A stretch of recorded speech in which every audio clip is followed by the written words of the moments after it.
राम, जय श्री राम श्रोताओं। आज आपको मैं एकादशी के क्रम में श्रावण मास कृष्ण पक्ष की कामिका एकादशी का महात्म्य की कथा सुना रहा हूँ, तो सुनिए।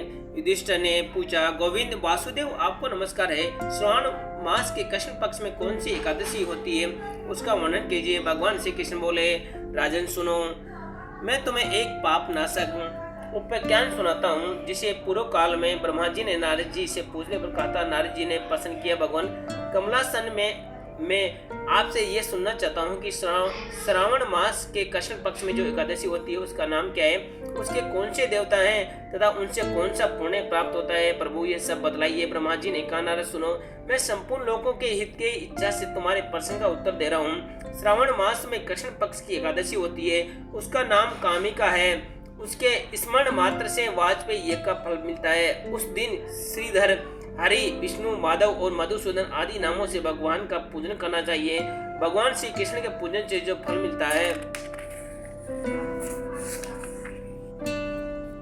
वह गंगा, काशी और नैमिषारण्य तथा पुष्कर क्षेत्र में भी सुलभ नहीं है। सिंह राशि के बृहस्पति होने पर तथा व्यतिपात और दंड योग में गोदावरी स्नान से जिस फल की प्राप्ति होती है वही फल भगवान श्री कृष्ण के पूजन से भी मिलता है। जो समुद्र और वन सहित समूची पृथ्वी का दान करता है तथा जो कामिका एकादशी का व्रत करता है, वे दोनों समान फल के भागी माने गए हैं। जो ब्याही हुई गाय को अन्याय सामग्रियों से दान करता है, उस मनुष्य को जिस फल की प्राप्ति होती है वही कामिका का व्रत करने वालों को भी मिलता है। श्री नरश्रेष्ठ, श्रावण मास में भगवान श्रीधर का पूजन करना चाहिए।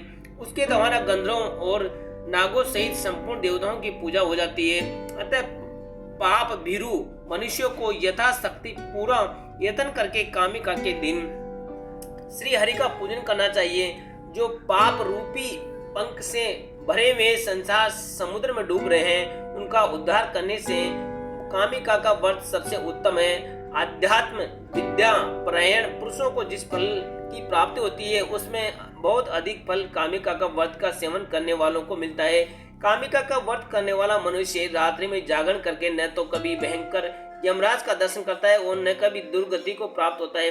लाल मणि, मोती, वैदूर्य और मूंगे आदि से पूजित होकर भगवान विष्णु वैसे संतुष्ट नहीं होते जैसे तुलसी दल से पूजित होने पर होते हैं। जिसने तुलसी की मंजरियों श्री केशव का पूजन कर लिया, उसके जन्म भर का पाप निश्चय ही नष्ट हो जाता है। जो दर्शन करने पर भी सारे पाप समुदाय का नाश कर देती है। स्पर्श करने पर शरीर को पवित्र बनाती है। प्रणाम करने पर रोगों का निवारण करती है। जल से सींचने पर यमराज को भी भय पहुंचा देती है। आरोपित करने पर भगवान श्री कृष्ण के समीप ले जाती है और भगवान के चरणों में चढ़ाने पर मोक्ष रूपी फल प्रदान करती है। उस तुलसी देवी को नमस्कार है। जो मनुष्य एकादशी को दिन रात दीपदान करता है, उसके पुण्य की संख्या चित्रगुप्त भी नहीं जानते। एकादशी के दिन भगवान श्री कृष्ण के सम्मुख जिसका दीपक जलता है, उसके पितर सर्वलोक में भी स्थित होकर अमृत पान से तृप्त हो जाते हैं। घी अथवा तिलक के तेल से भगवान के सामने दीपक जलाकर मनुष्य देह त्याग के पश्चात करोड़ों दीपकों से पूजित हो सर्वलोक में जाते हैं।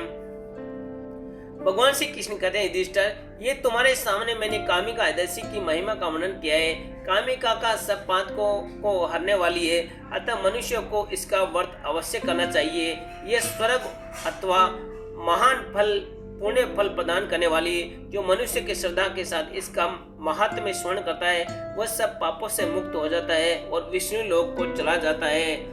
जय श्री राम श्रोताओं, आपको ये कामिका एकादशी की कहानी और कथा कैसी लगी, कृपया हमें कमेंट करके जरूर बताएं और कमेंट में जय श्री राम लिख दें। और ऐसी अनेक कहानियां सुनने के लिए हमारे चैनल एस सीरीज भक्ति धारा को सब्सक्राइब करें। जय श्री राम।